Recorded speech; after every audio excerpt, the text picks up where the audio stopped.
Mofield. We're visiting around Marshall County and different individuals looking for people who are either natives or have lived here a long time. And we've come to the home of, I guess it's William, but everybody calls him Bill That's McGregor. right. I'm better known except my own family. Everybody calls me Bill. Yeah. I've seen Bill around for a long, long time. I've seen him at church and various places. First time I've ever visited his home. Thank you, Bill, for letting me come. Now, you tell us first off something about your background, your parents. Who was your dad? My dad was Henry Bart McGregor. And your mother?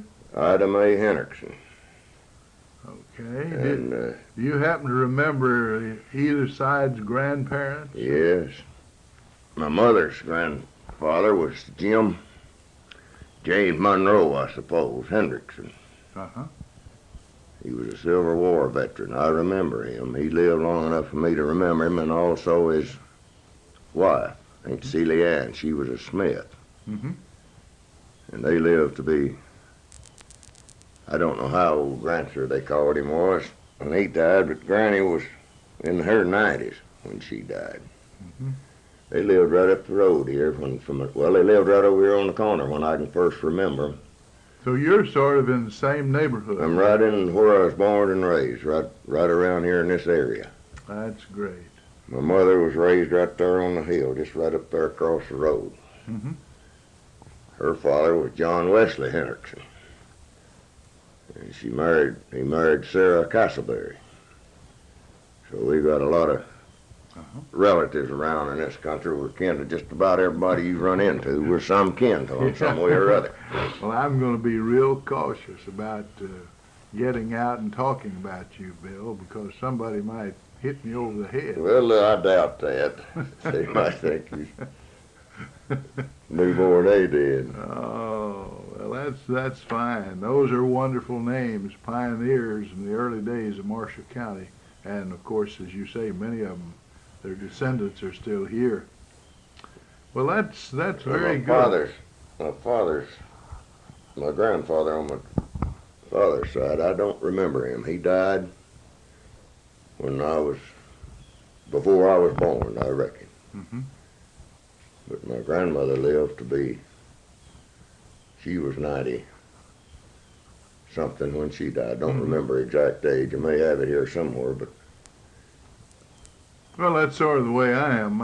Robert Redden Mofield died before my dad married, and so I never knew him, of course, but his wife survived for many years, and then on the other side of the family, I knew them.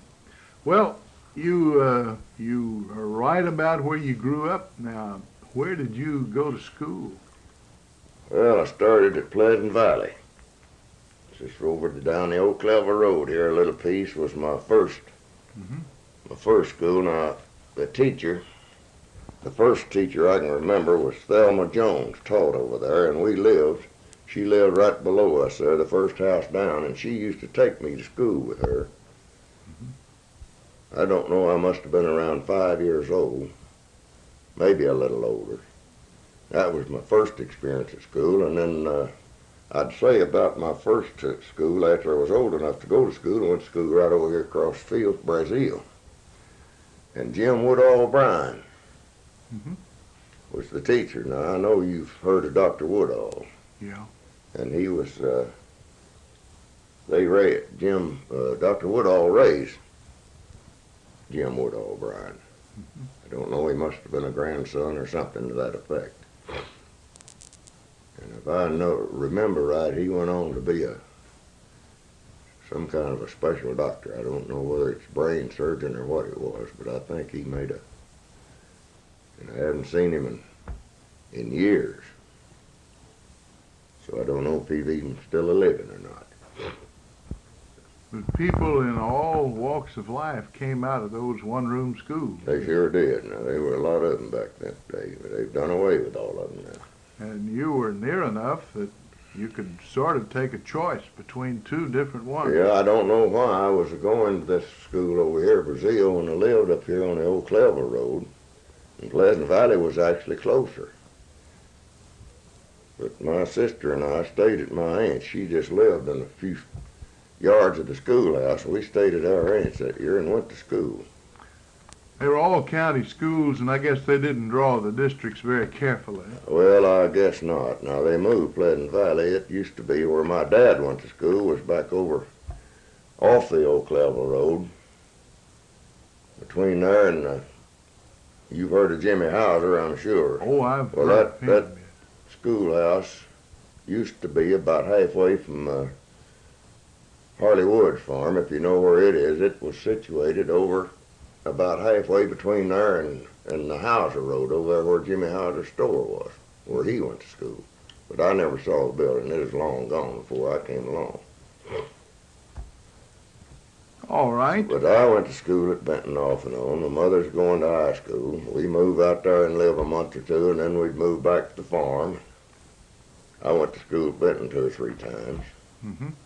After I got on up in 7th and 8th grade, I messed around in the 7th and 8th grade long enough to have gone through high school, but I didn't want to go. I wanted to get out of school. But I wasn't old enough. I had to stay in school till I was 14. And Well, when now they- that tells us something about the regulations then. You had to go till you were 14 now. Well, now that You I were don't know wanting if to that go to- applied here or not, but we went to Cincinnati in about 28. And I wasn't going to be 14 until, school started Mhm. in September.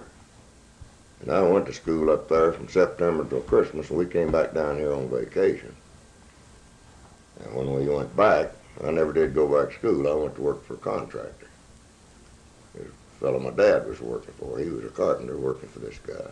You just couldn't wait to get started. I had to go to work. Were you yeah. sort of a big boy for your age? Well, weighed at one time, I weighed around 180 pounds when I went to work. About 14 years old. Mm-hmm. And you became a carpenter? Well, eventually, after I was just a laborer on that job, you might say, and poured concrete and all that stuff. But you learned the construction business. Well, eventually, yeah. Well, it's just sort of, Dad was always a carpenter as far as I can remember. My uncle was a carpenter. His brother did a lot of building. Mm-hmm. I just got into it after I come out of the service. I went to come back down here, and I got the carpentry around. And I just kept it up. Now you speak of going into the service. When was this? So that is in 40, 43, 44, I believe. March 44 when I went to service. Could you tell us anything about where you trained? Oh, I went to San Diego, Uh-huh. through boot camp. So you were a Navy man. No, Marine. Marines, Yeah. okay. Allied with the Navy Department in Well, a yeah, little they short were. way. Yeah. So you went to there, and that was the biggest, I guess, training base on the Pacific Coast. Well, it was at that time, yeah. Well, no, I guess Camp Pendleton, I think, was more of it was a line company trainer. Mm-hmm. And, Now then, were you sent to the Pacific Theater? well, yeah, I went to South Pacific.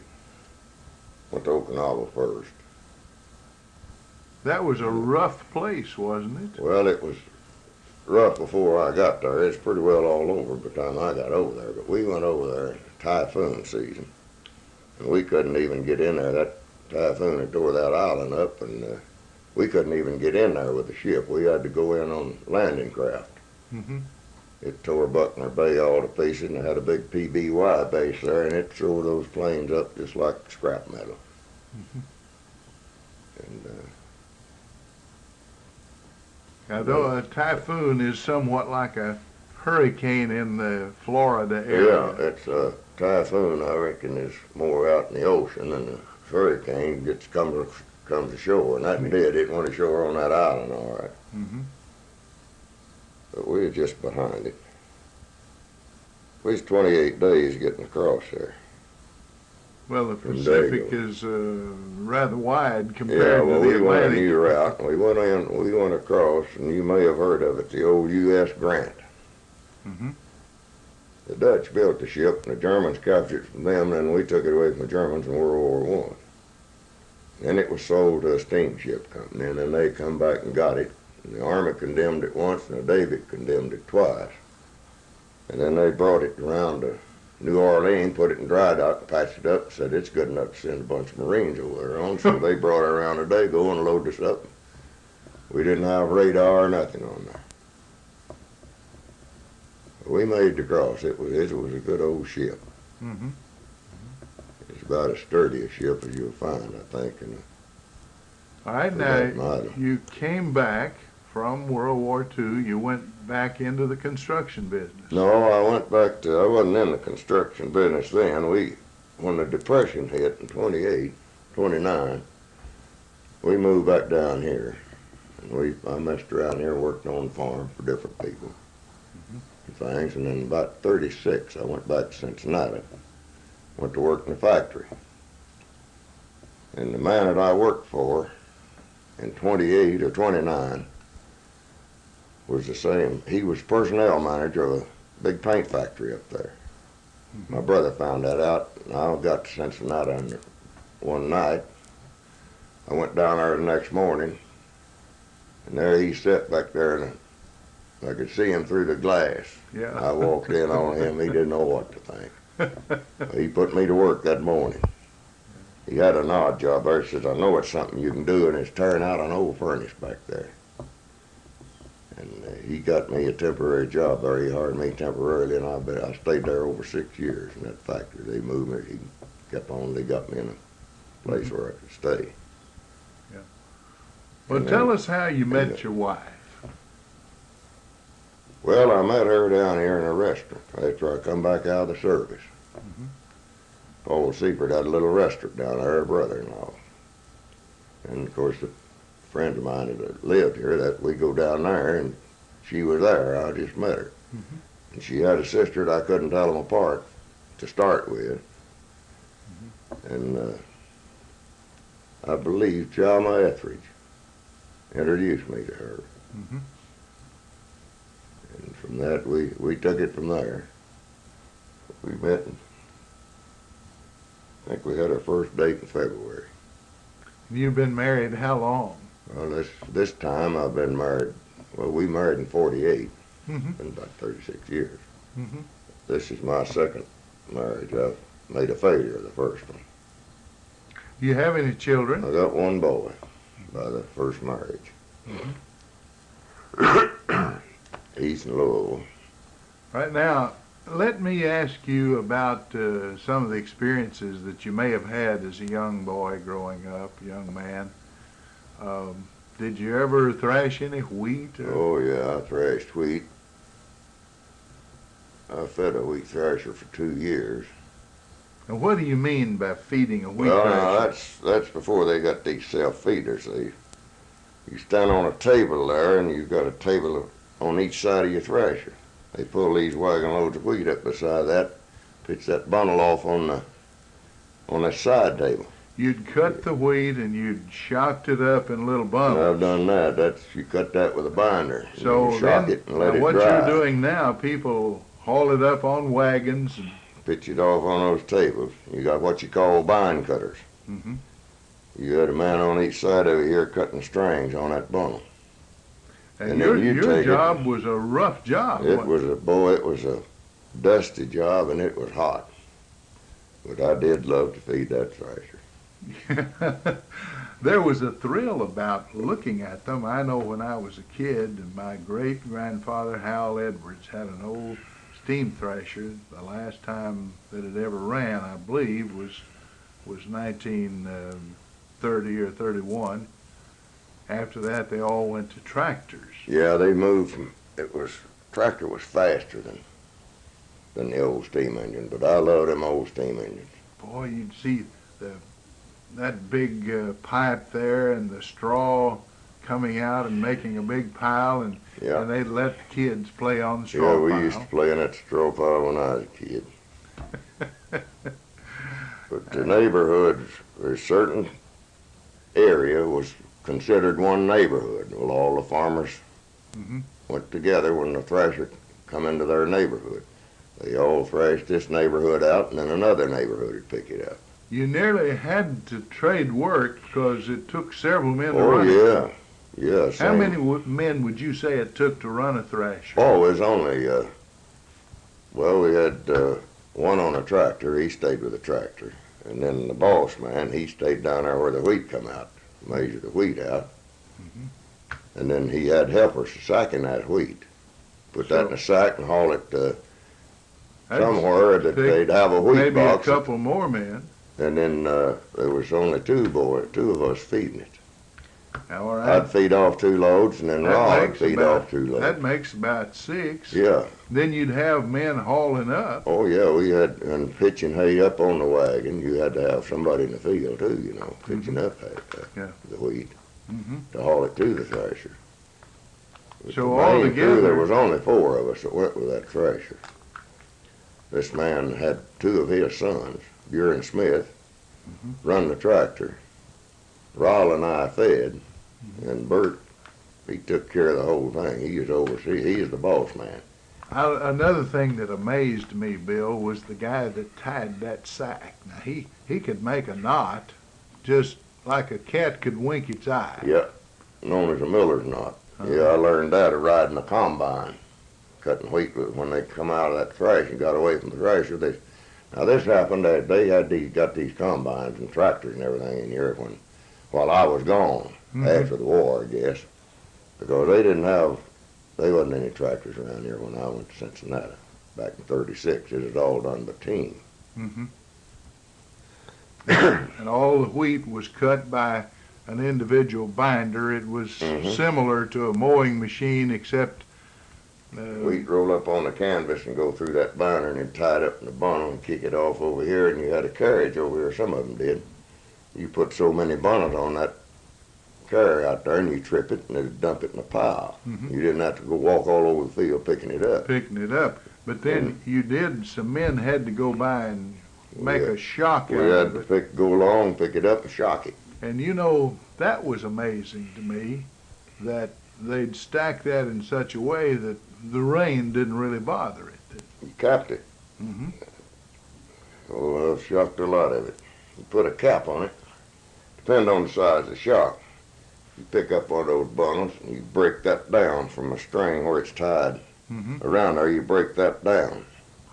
Lay it right on there, and then you turn it around, and you maybe put 2 or 3 on there, maybe 4 sometimes.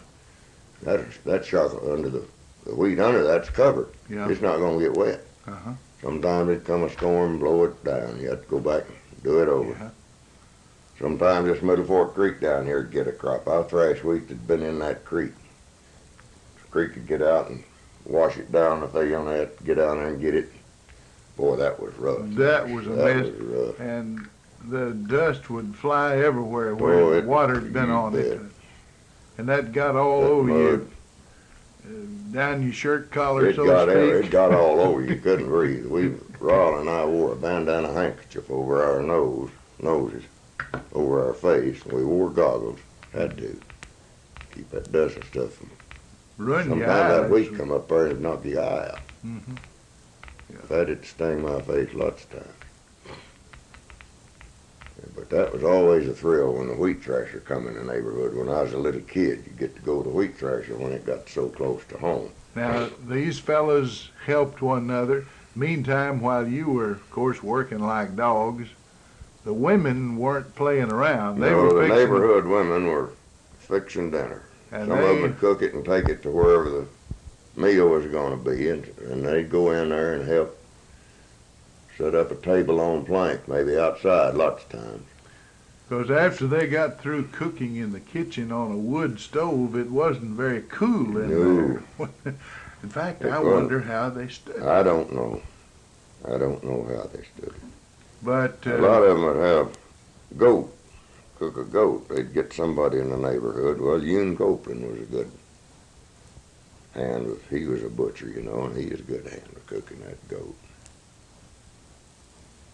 You know, the food, though, it was delicious, of course. Well, you had green beans and all that stuff was in by that fresh time. Corn. And stuff like tomatoes, that was in by the time you thrash wheat. Butter beans.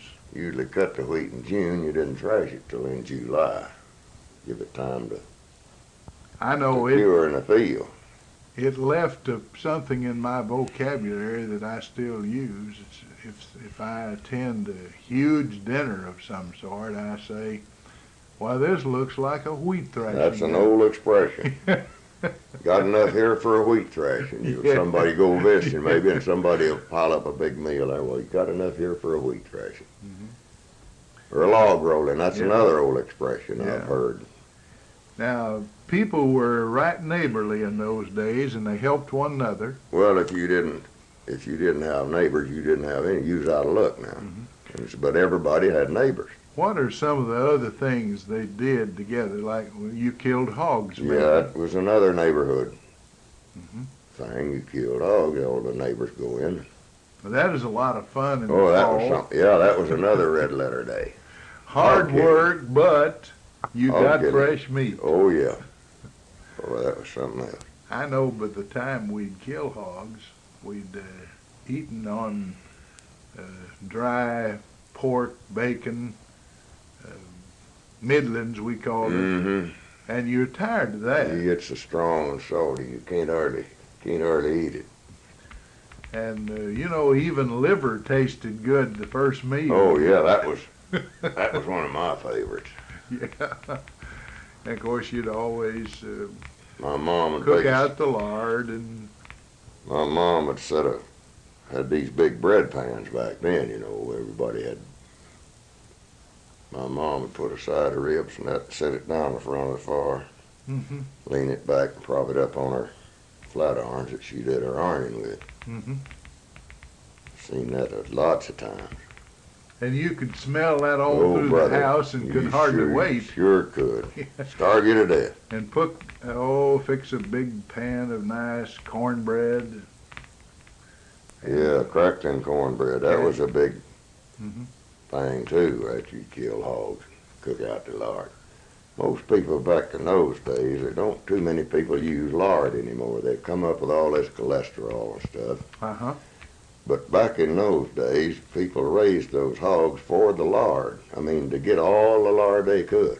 Oh, that's what they bragged about. That's how many cans stands. They called them stands. Them 5 gallon. How many stands of lard did you get?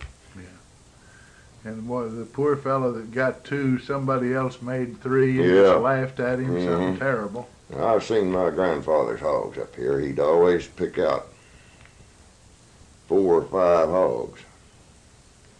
And he had a floored pen out there on the last. He kept them in a small lot where they couldn't run all over the country. And he'd put them in that pen, in that log pen, and it was floored.